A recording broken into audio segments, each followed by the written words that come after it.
আজ আমরা মহাভারতের কিছু মাল্টিপ্লাই চয়েস কোশ্চেন নিয়ে এসেছি। তোমাদের সামনে আজ আমি কিছু মাল্টিপ্লাই চয়েস কোশ্চেন নিয়ে এসেছি মহাভারত থেকে। আর আমাদের পরীক্ষার বেশি দিন নেই, তাই কিছু মাল্টিপ্লাই চয়েস কোশ্চেন তোমাদেরকে দিলাম। দেখো, প্রথম কোশ্চেন হচ্ছে মহাভারতের রচয়িতাকে। আশা করি সবাই জানো। দেখুন, এখানে অপশান আছে বাল্মীকি, নারদ, বেদব্যাস, ব্রহ্মা।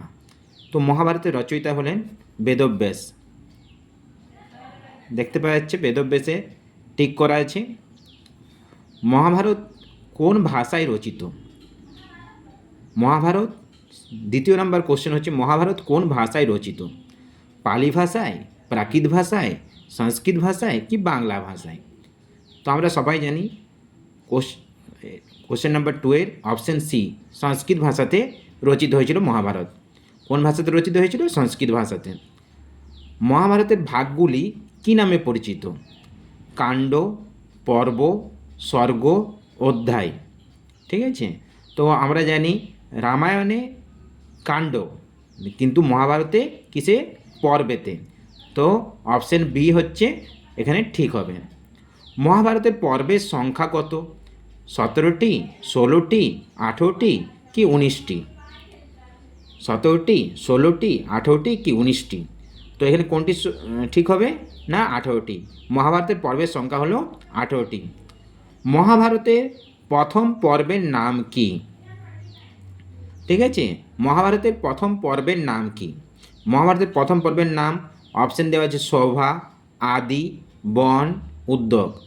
তো মহাভারতের প্রথম পর্বের নাম হয়ে যাবে আদি, আদি পর্ব। ঠিক আছে, আদি পর্বটা হচ্ছে প্রথম পর্ব। মহাভারতের শেষ পর্বের নাম কি? দেওয়া আছে অশ্বমাধক, মৌসল, স্বর্গারোহণ, মহাপ্রস্থানিক। তো কি হবে? অপশান কি হবে এখানে? কোন অপশানটা সই হবে? না, মৌসল পর্ব। এটা হলো শেষ পর্ব। ঠিক আছে, দেওয়া আছে মহাভারতের একাদশতম পর্বের নাম কি? এরকম কোশ্চেন অনেকবার এসছে সংস্কৃতে। ঠিক আছে, একাদশতম পর্বের নাম কি? না, স্ত্রী, সভা, শান্তি, শল্য। ঠিক আছে, তো এখানে অপশন সি হচ্ছে সই হবে। শান্তি পর্ব হচ্ছে একাদশতম পর্ব। একাদশতম পর্বের নাম কি হলো? না, শান্তি পর্ব। মহাভারতের নাম কোনটি নয়? মহাভারতের অনেকগুলো নাম আমরা জানি। এখানে ভালো করে দেখো, এখানে কিন্তু কোশ্চেনটা আমার লাগছে একটু ভুল দেওয়া আছে। মহাভারতের নাম কোনটি নয়, ঠিক আছে? তো মহাভারতের নাম কোনটি, এটি হচ্ছে তো কোশ্চেন হওয়া দরকার ছিল। তাহলে কি হবে? জয়। ঠিক আছে, জয়, জয় অপশানটি ঠিক হবে। মহাভারতের কয়টি স্তর? মহাভারতের কয়টি স্তর? তো কয়টি স্তর হবে? না, এখানেও 3 নাম্বারটি, তিনটি স্তর হবে। মহাভারতের 3টি স্তর। ঠিক আছে, মহাভারতের কয়টি স্তর? 3টি। মহাভারতের দ্বিতীয় পর্বের নাম কি? মহাভারতের দ্বিতীয় পর্বের নাম হয়ে যাবে না সভা পর্ব। মহাভারতের দ্বিতীয় পর্বের নাম কি হয়ে যাবে? সভা পর্ব। এখানে অপশান আছে বিরাট, ভীষ্ম, সভা, বন। তো আমরা জানি আদি পর্ব হলো প্রথম পর্ব। আদি, সভা, বন, বিরাট, উদ্যোগ, ভীষ্ম, দোন, কর্ণ, শল্য, সৌপ্তিক, স্থির, শান্তি, অনুশাসন, আশ্রমেধিক, আশ্রমবাসিক। ঠিক আছে, এরকম করে আমরা 18টা পর্বকে করি। তো এই পর্বগুলো অবশ্যই মনে রাখা দরকার। এখানে কখনো কখনো কোশ্চেন আসে মহাভারতের প্রথম পর্ব কোনটা, মহাভারতের দ্বিতীয় পর্ব কোনটা, মহাভারতের তৃতীয় পর্ব কোনটা। তার জন্য আমি যদি এরকম করে মনে রাখি আদি, সভা, বন, বিরাট, উদ্যোগ, ভীষ্ম, দোন, কর্ণ, তো আমার এরকম যদি 18টা পর্ব মনে থাকে, তো আমাকে কেউ কোনোদিনও মানে পরাজিত করতে পারবে না। মহাভারতের প্রথম স্তরের শ্লোক সংখ্যা কত? ঠিক আছে, প্রথম স্তরের শ্লোক সংখ্যা কত? 24,000, 8,800, 25,000 কি 7,800? তো মহাভারতের প্রথম স্তরের শ্লোক সংখ্যা আমরা জানি 8,800। ঠিক আছে, প্রথম স্তরের শ্লোক সংখ্যা কত? না, 8,800। মহাভারতের দ্বিতীয় স্তরের শ্লোক সংখ্যা কত? মহাভারতের দ্বিতীয় স্তরের শ্লোক সংখ্যা কত? না 24,000, 8,800, 25,000 কি 7,800? তো মহাভারতের দ্বিতীয় স্তরের শ্লোক সংখ্যা হবে 24,000। অবশ্যই মনে রাখবে মহাভারতের প্রথম স্তরের শ্লোক সংখ্যা হচ্ছে 8,800, দ্বিতীয় স্তরের শ্লোক সংখ্যা হচ্ছে 24,000। কোশ্চেন নাম্বার 13, মহাভারতের তৃতীয় পর্বের নাম কি? দেখো বারবার এই প্রশ্নগুলো আসছে, ভালো করে অবশ্যই মনে রাখবে, 18টা পর্বের নাম একদম মনে রাখা দরকার, ঠিক আছে? তো আদি পর্ব হচ্ছে প্রথম পর্ব, সভা পর্ব হচ্ছে দ্বিতীয় পর্ব, আর বন আদি সভা বন বন পর্ব হচ্ছে তোমার হয়ে যাবে তৃতীয় পর্ব। দেখতে পেয়েছো?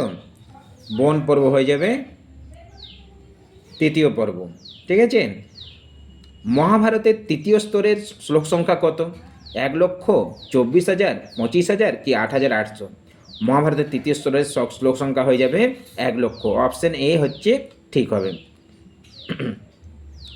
মহাভারতের প্রথম স্তরের রচনাকাল কত? মহাভারতের প্রথম স্তরের রচনাকাল হবে 700 থেকে 500। অপশন দেওয়া আছে 500 থেকে 200, 700 থেকে 500, 200 থেকে 350, 300 থেকে 400। তো কোন অপশানটা ঠিক হবে? 700 থেকে 500। মহাভারতের দ্বিতীয় স্তর রচনাকাল কত? না 200 থেকে 350, 300 থেকে 400 কি 500 থেকে 200 কি 200 থেকে 350? তো 500 থেকে 200 খ্রিস্টপূর্বাব্দ, ঠিক আছে? মহাভারতের তৃতীয় স্তরের রচনাকাল কত? না 700 থেকে 500, 500 থেকে 299 কি 200 থেকে 350 কি 400 থেকে 450? তো হয়ে যাবে 200 থেকে 350, ঠিক আছে? হরিবংশ কে রচনা করেন? হরিবংশ মহাভারতেরই একটা পর্ব, খিল পর্ব যাকে বলা হয়। তো ওটাও একদম স্বাভাবিক, যদি মহাভারত ব্যাসদেব রচনা করেন তো হরিবংশটাও ব্যাসদেবই রচনা করবেন, ঠিক আছে? মহাভারতের খিল অংশের নাম কি? এক্ষুনি যেটা বলছিলাম, দেখো কোশ্চেনটা এসে গেছে, ব্রাহ্মণ, পুরাণ, হরিবংশ, মন্ত্রভাগ। তো কি হবে? হরিবংশ, ঠিক আছে? মহাভারতে কত শ্লোক আছে? ঠিক আছে, 15,374। কত আছে? 15,374 কি 16,374 কি 18,300 কি 17,200? তো হরিবংশের শ্লোক হবে 16,374। হরিবংশের বিষয়বস্তু কি?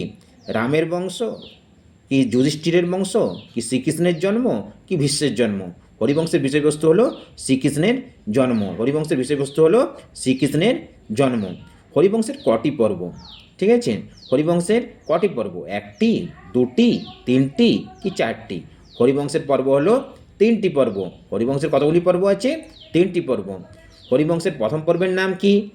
ঠিক আছে, হরিবংশের প্রথম পর্বের নাম কি? বিষ্ণু পর্ব, হরিবংশ পর্ব, ভবিষ্য পর্ব কি মন্ত্র পর্ব? তো হরিবংশের প্রথম পর্বের নাম হবে হরিবংশ পর্ব। হরিবংশের দ্বিতীয় পর্বের নাম কি? হরিবংশ পর্ব, ভবিষ্য পর্ব কি বিষ্ণু পর্ব কি মন্ত্র পর্ব? তো নাম হবে বিষ্ণু পর্ব। হরিবংশের তৃতীয় পর্বের নাম কি? হরিবংশ পর্ব কি ভবিষ্য পর্ব কি বিষ্ণু পর্ব কি মন্ত্র পর্ব? তো তৃতীয় পর্বের নাম হবে ভবিষ্য পর্ব। তো হরিবংশের 3টি পর্বের নাম আমরা কী কী জানলাম? না হরিবংশ পর্ব, বিষ্ণু পর্ব আর ভবিষ্য পর্ব। হরিবংশ পর্বের অধ্যায় কত? হরিবংশ পর্বের অধ্যায় হলো 55টি। এখানে অপশান আছে 50, 55, 56 কি 65? তো অপশান হবে হরিবংশের পর্বের অধ্যায় সংখ্যা হবে 55টি। বিষ্ণু পর্বে কয়টি অধ্যায় আছে? বিষ্ণু পর্বে অধ্যায় আছে 128টি, 130টি, 120টি কি 125টি? বিষ্ণু পর্বে অধ্যায় আছে 128টি, ঠিক আছে? আজ এতদূর পর্যন্তই আমরা আলোচনা করলাম, পরে আবার আসছি অন্য ভিডিও নিয়ে, ঠিক আছে? চ্যানেলটিকে অবশ্যই সাবস্ক্রাইব করে দেবেন, ঠিক আছে? তো তাহলে যে কোনো ভিডিও আপনার কাছে পৌঁছে যাবে।